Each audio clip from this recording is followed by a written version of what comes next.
نبی علیہ الصلوۃ والسلام فرمایي وي تاسو مرګ یادوئ مرګ ولې ځکه چې کله تا مرګ یادو کنه نو کو چرته مال در سره ډیر دی خوشحالي در سره ډیر دی نو بیا هم د الله نافرمانی ونه کی ځکه تا ته به پته وي چې دا ارزش دی دې پسې وروسته مرګ را روان دی در سم پاتې کیږي نو ګناه به د مالدارۍ په حالت کې نه کوي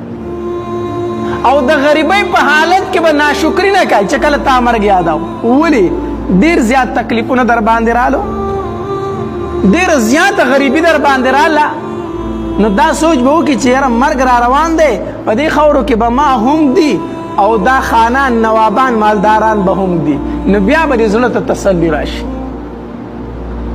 دیو جن نبی علیہ الصلوۃ والسلام فرمایي مرګ یادوي مرګ نو کوم انسان چې مرګ یادوي کنه دی به ژوند ډیر خوشاله تیری دی به ژوند خوشاله تیری دا داسې غټ غټ شوقونه چیرې زما غټ کور وي غټه بنګله وي غټ ګاډی وي ښکلې جامې وي ښکلې موبایلونه وي دا شوقونه نه دي ساتل پکار